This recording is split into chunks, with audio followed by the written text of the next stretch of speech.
C'est un rendez-vous d'échange à bâton rompu entre les femmes communautaires du Nord et le caucus des femmes parlementaires.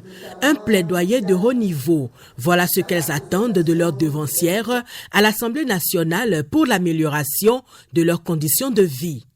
Des conflits que nous assistons entre les éleveurs et les agriculteurs, nous leur avons fait des propositions à travers des projets de loi que nous pouvons proposer au gouvernement et aussi à travers d'autres dispositions qui ont été déjà prises. Les femmes ont également parlé du leadership politique. Aujourd'hui, il faut dire que nous remercions le chef de l'État pour la réforme constitutionnelle qui a conduit aujourd'hui à avoir 29 femmes à l'Assemblée nationale. Et nous lui disons merci, mais nous souhaitons quand même que ces réformes-là s'étendent à la base au niveau des instances de prise de décision. Le caucus des femmes parlementaires est résolu à faire bouger les lignes. C'est vrai, le chef de l'État, son Excellence Patrice Talon, a déjà fait beaucoup à la gente féminine en créant le microcrédit à l'AFIA. Mais force est de constater que ce microcrédit à l'AFIA, aide les femmes à la base, mais nous voulons vraiment autre sorte de crédit qui pourra aider une autre cible de femmes qui sont au-delà de ce crédit micro à l'AFIA. Je reste convaincue, chère femme, leader du caucus des femmes parlementaires béninois, que les trois axes retenus que sont paix, cohésion sociale et vivre ensemble pacifiquement, employabilité des jeunes et des femmes, autonomisation et contribution des femmes à l'économie locale, femmes, promotion politico-administrative, participation à la gouvernance et au développement local constitueront pour nous un champ de plaidoyer à tous les niveaux et dans tous les domaines. Cet atelier a réuni 48 femmes communautaires venues des départements de la Liborie, de la Takora et de la Donga. Elles sont les porte-voix des femmes du Nord Bénin.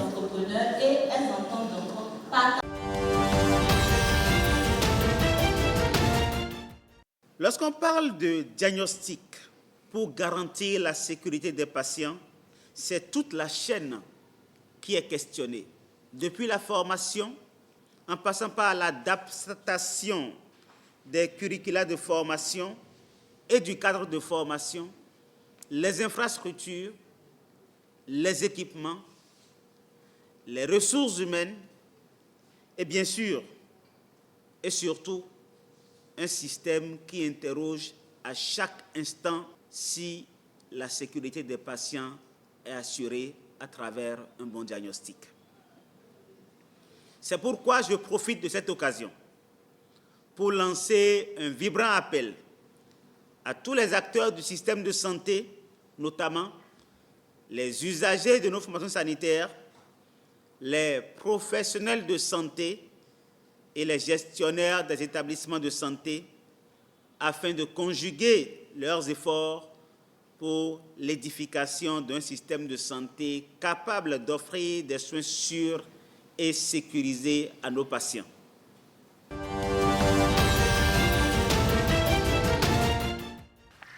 L'image qu'affichent certaines localités du département du Zou n'est pas loin des banlieues en termes de déchets plastiques. Le quartier Zakpo, une agglomération du marché de Bohi, sise au 2e arrondissement de Bohikon, est confronté au déversement des décharges sauvages. De même, le dépotoir situé à Djodji, dans l'arrondissement de Vidolé, dans la commune d'Abomey, constitue un problème de santé publique. La salubrité de notre ville ne peut pas dépendre simplement d'une ou deux personnes. Nous avons, ces 4 dernières années, détruit plus de 50 dépotoirs sauvages, dont les plus féroces, les dépotoirs sauvages qui infectent la ville depuis les années 1960. Une seule commune ne peut pas faire face au problème de déchets. Tout autour de Cotonou est propre aujourd'hui. C'est l'État central qui est en train de les aider. Le problème que nous avons ici depuis des années, notamment à Bohikon ici, c'est la collecte des déchets ménagers et aller les déposer sur un site approprié. Pour combattre cette insalubrité, la communauté des communes du Zou a déployé une ambitieuse stratégie de gestion des déchets. L'une des activités phares est l'opération de destruction des dépotoirs d'Abomey et de Boyikon, avec une feuille de route bien définie. Il s'agit principalement de l'acquisition de 2 camions lève-conteneurs pour l'enlèvement des déchets dans les communes, de l'achat de 94 tricycles avec moteur 4 temps monocylindrique au profit des communes du Zou, l'acquisition de 220 poubelles de 120 litres, l'achat de 16 bacs à ordures au profit des communes du Zou, l'acquisition de 10 motos pour le suivi de la stratégie dans les 9 communes du département du Zou. Il s'agit aussi de la sensibilisation et de la généralisation de la campagne de salubrité mensuelle dans tous les arrondissements des communes du Zou. Quand nous allons enlever, le dispositif qui sera mis en place pour collecter les ordures, que vous puissiez jeter ces ordures là. Si vous répétez ça, ça va être un découragement total. Le projet de destruction de dépotoirs sauvages dans les villes d'Abomey et de Boyikon a pour objectif 0 dépotoir sauvage dans le département du Zou.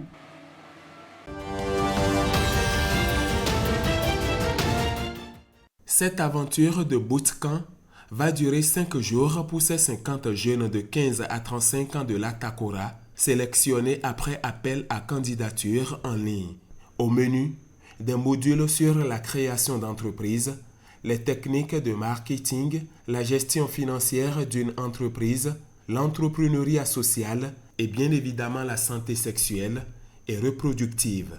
Objectif, une vraie autonomisation des jeunes. Si vous n'êtes pas autonome financièrement, vous devenez une proie facile aux abus de tout genre, dont les abus sexuels. Et donc, la volonté du gouvernement et du partenaire, le Fonds des Nations Unies pour la population, avec en toile de fond le bailleur principal qu'est le Fonds luxembourgeois, est de garantir à la jeunesse béninoise un accès équitable aux opportunités d'autonomisation. Un appui financier est prévu pour les projets pertinents. La condition pour permettre à d'autres jeunes de bénéficier de cette opportunité reste l'engagement et le sérieux de cette première vague. Certains étudiants, quand je leur ai dit le diplôme sans connaissance pratique est un gage de chômage, ils n'étaient pas contents. Je souhaite que vous soyez les promoteurs d'emploi. Quand vous regardez votre environnement, il vous crée déjà des entreprises. Vous êtes demain l'espoir. Vous devez mettre tout le sérieux. Après Atakora, cap sera mis sur la Libori, le Borgou et l'Atlantique. Dans les 4 départements de la phase pilote, 200 jeunes seront directement impactés par ce projet qui met un point d'honneur à la dimension genre, gage d'un développement inclusif, durable.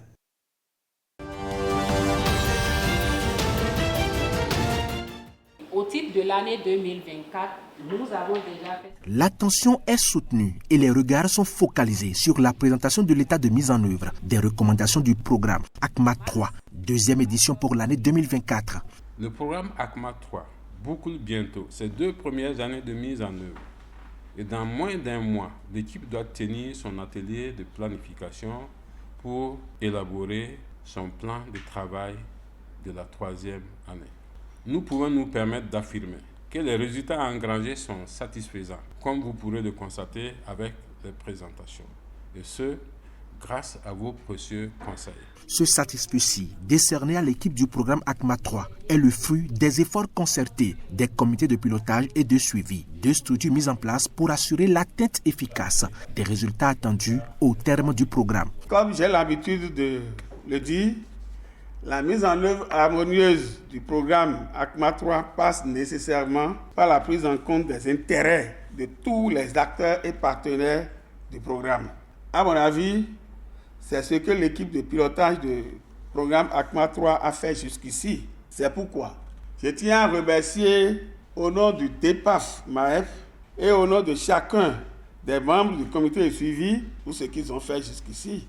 La 2e année d'une intervention d'un projet est une année crucial.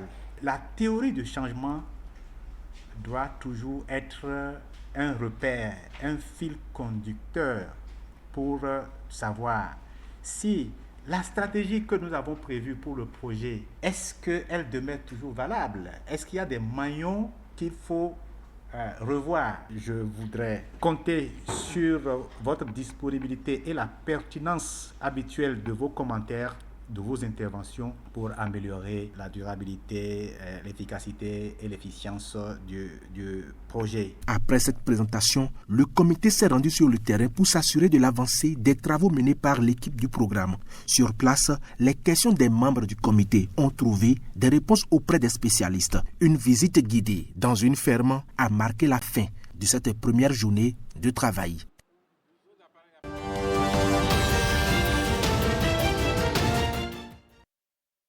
L'OSCA des meilleures associations et mouvements de jeunes est une initiative du ministre Benoît Dato qui a voulu qu'on transige avec les anciennes habitudes qui consistent de nos bureaux à recevoir les demandes de subvention des associations, les appuyer financièrement sans que l'on puisse assurer vraiment de l'efficacité de nos interventions.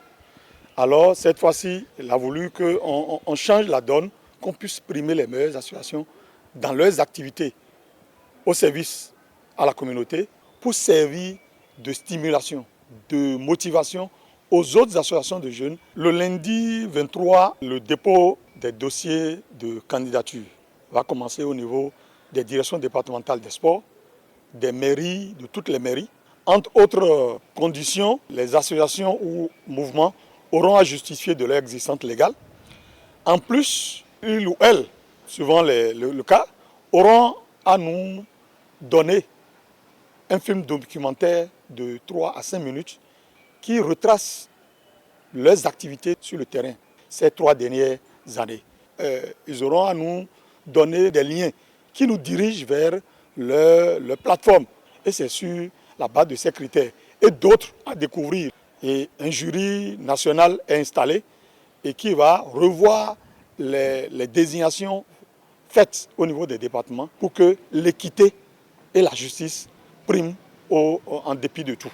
Les domaines sont divers et variés, pourvu que ce soit des domaines utiles à la communauté et en même temps utiles aux autres jeunes comme eux, des jeunes de 15 à 35 ans, conformément à la Charte africaine de la jeunesse. Le dépôt des candidatures va durer 2 semaines et puis la place sera donnée à la présélection puis à la sélection.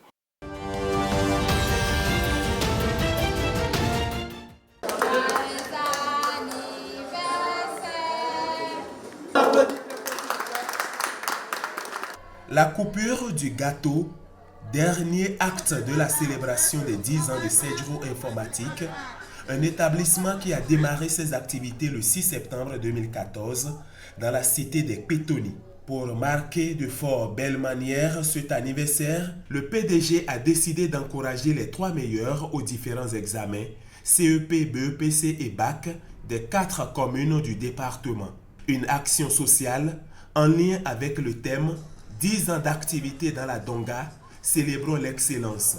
Au total, 36 récipiendaires ont reçu des lots, vélos tout-terrain, ordinateurs, tablettes, bourses de formation en informatique et kits scolaires pour un montant d'environ 3 millions de francs CFA. En le faisant, nous comptons encourager nos frères, nos enfants à s'investir davantage dans l'éducation, véritable levier de développement.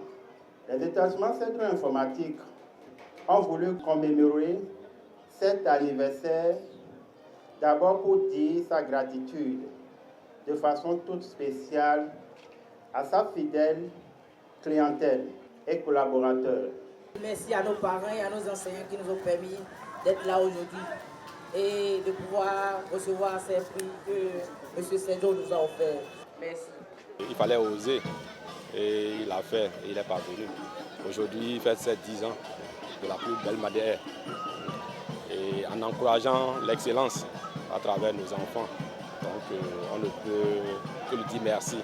Il nous a aidés à encourager nos enfants Et nous sommes heureux et on souhaite qu'il excelle davantage, que ces activités prospèrent de plus pour le meilleur dans les années à venir.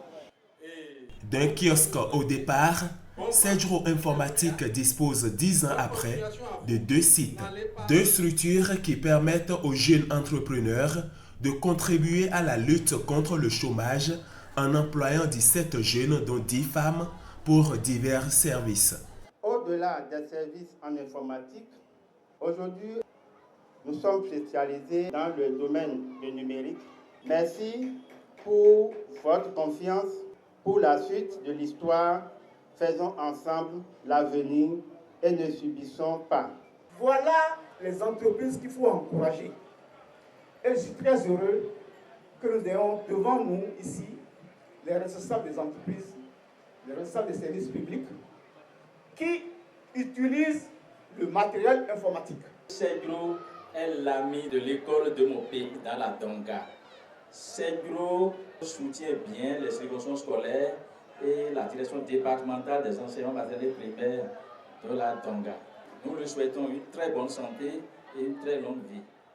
Avant cette célébration de l'excellence, tout le personnel était présent dans la matinée au rendez-vous de la marche du cœur. Ça ne sert à rien que nous travaillons, nous cumulons des ressources, mais que nous n'œuvrons pas pour notre santé.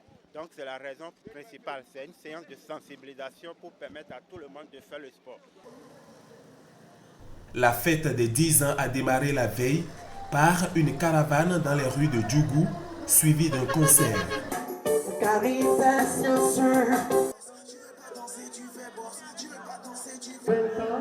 Nous allons fêter 30 ans et 50 ans. Dans le cadre de ces 10 ans, Sedgro Informatique, situé au quartier Madina en face de l'école Serotago, a formé gratuitement des acteurs des médias en graphisme.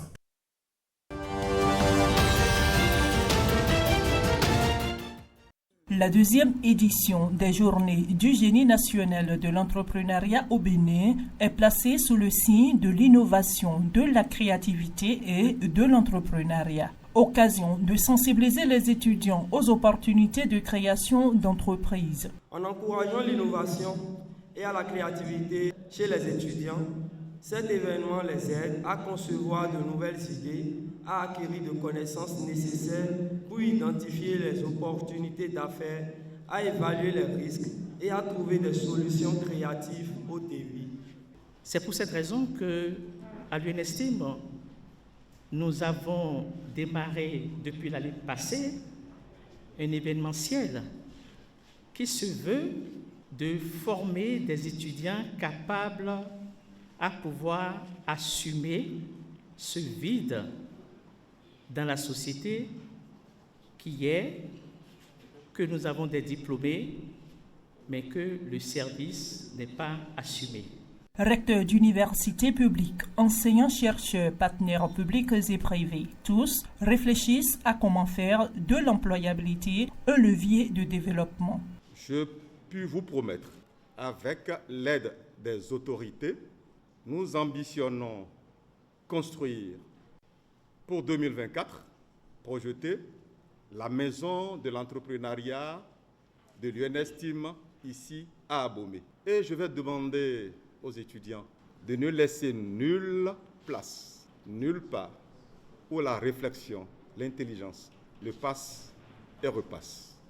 Pour innover, il faut faire d'abord les recherches pour savoir quel type de produit je dois mettre sur le marché. Si vous refusez cette innovation, vous avez la concurrence en face qui va vous broyer. Donc pour ne pas vous faire broyer, vous devez davantage créer, continuer les recherches. Au menu de ces 5 jours d'activités, des conférences, des panels de discussion. À cela s'ajoute le partage de connaissances, d'expériences et d'exposition des inventions issues des efforts technologiques des étudiants en fin de formation.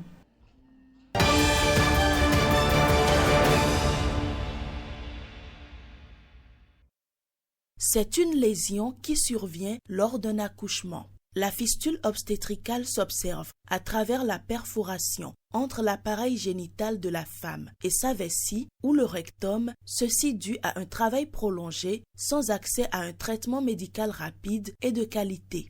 Dans le cadre de la mise en œuvre des activités du programme, nous avons une approche qui se veut concrète en mettant les patientes au centre des priorités. Cette démarche répond à la volonté de la Commission de la CEDEAO de maximiser l'impact de ces projets et programmes sur les bénéficiaires en leur offrant ainsi la possibilité d'une vie meilleure et plus productive. Notre pays réaffirme ainsi son engagement à apporter une réponse adaptée dans une approche holistique aux besoins des femmes et des filles exposées. En effet, les interventions doivent être intensifiées autour de la prévention du fléau, de la sensibilisation des populations, l'accès aux soins de santé de qualité et, bien sûr, en ce qui nous concerne particulièrement, la réinsertion socio-économique des victimes. La dignité humaine, et particulièrement celle de la femme, mérite toutes les attentions et aucune action ne sera de trop dans ce sens. Désormais, ces femmes et filles qui souffrent de ce mal bénéficieront de ce programme sur divers plans.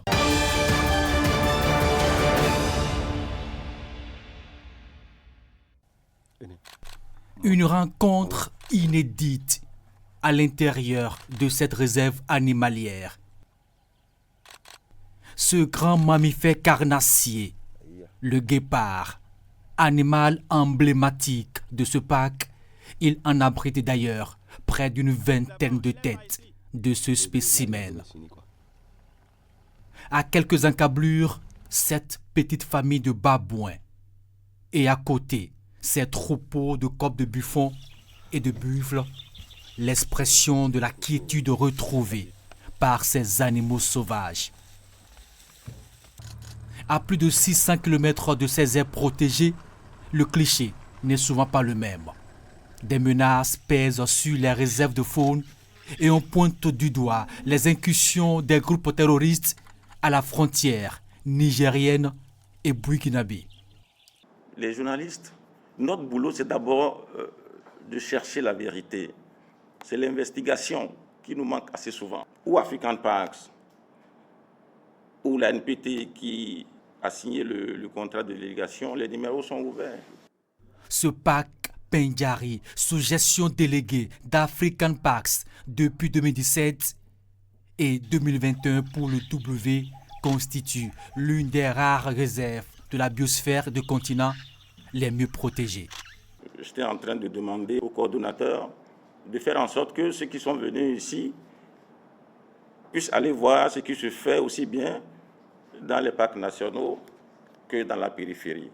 La crise de la biodiversité au niveau mondial prend de l'ampleur et nous sommes à la fois des témoins et des victimes des conséquences néfastes comme par exemple le réchauffement climatique. Le point des réalisations à l'intérieur des parcs, l'implication des associations villageoises de gestion des réserves de faune, un ensemble de communications déroulées au cours de cette séance de sensibilisation et de formation, de quoi étoffer la connaissance de ces hommes de médias en matière de conservation de la biodiversité.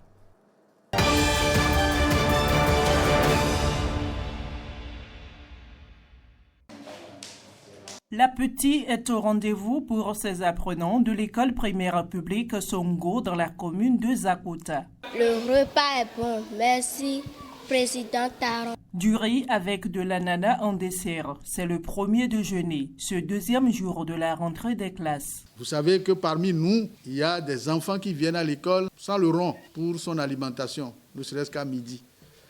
Alors c'est ce tableau sombre que le gouvernement a voulu corriger en instituant donc, le programme national d'alimentation scolaire intégré à travers nos cantines scolaires.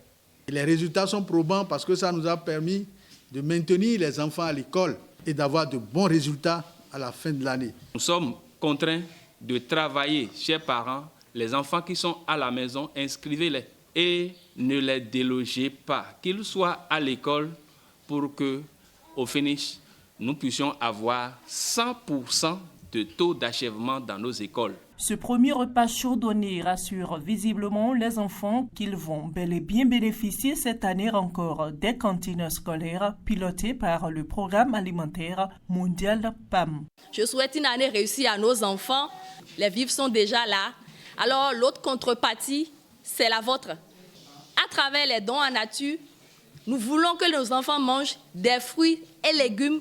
Nous voulons que nos enfants mangent de la protéine animale, les œufs, de la viande, ainsi de suite. Le processus de transfert de la gestion des cantines scolaires entre le PAM et l'ANAN a démarré depuis peu et nous sommes là aujourd'hui pour lancer le démarrage des cantines scolaires au niveau du département et en particulier dans la commune de Zapota. Occasion pour la délégation conduite par l'autorité préfectorale de visiter les installations de la cantine scolaire, le jardin potager qui offre à ses écoliers un complément alimentaire en protéines.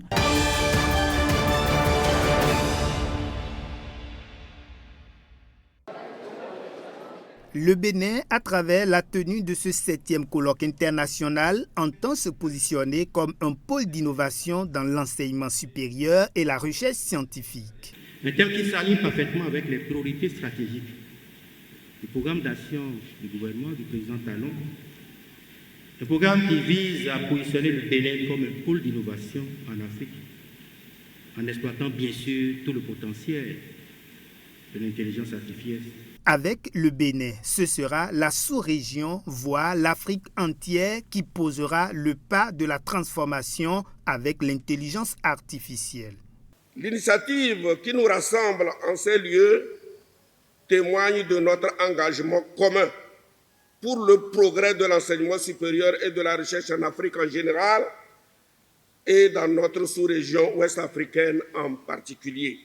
Et pour y arriver, les 4 jours du colloque vont être riches d'ateliers et de conférences débats. Nous assisterons au sein de 6 ateliers thématiques prévus à des séries de 5 à 8 communications de haute qualité entrecoupées d'1 heure de débats interactifs, débats qui permettront d'approfondir les sujets abordés et de favoriser un véritable partage. J'invite chacun de vous à prendre part activement aux discussions, à partager les expériences et à proposer des solutions concrètes pour l'intégration réussie de l'intelligence artificielle dans nos systèmes éducatifs.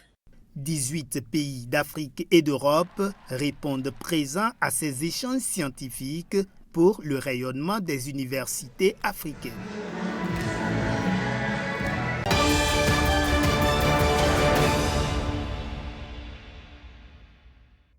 Comment préparer sa retraite afin de pleinement profiter de cette période?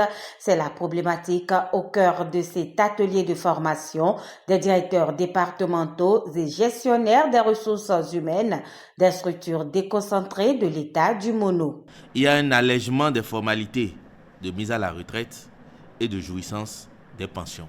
Le paiement automatique de la pension à partir du 2 novembre 2020 sans production de pièces pour les futurs retraités et sans rupture de revenus entre le salaire et la pension. C'est une grande innovation. Le retraité béninois perçoit désormais sa pension dès le premier mois suivant celui de l'admission à la retraite et juste 3 mois après s'il est du secteur privé. Une prouesse à l'actif du gouvernement Talon.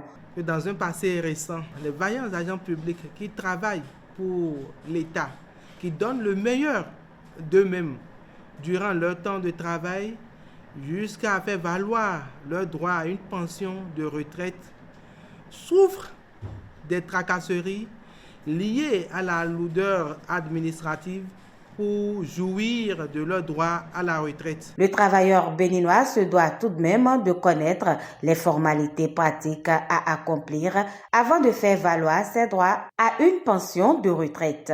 La nouvelle procédure de mise à la retraite et de liquidation automatique de la pension de retraite des agents de l'État le mécanisme de coordination des régimes de retraite entre le FNRB et la CNSS. Cette réforme que nous appelons mesure d'accompagnement également des agents contractuels de droit public de l'État. Et nous allons mettre également un point d'honneur sur la nécessité de valider les services auxiliaires et stagiaires.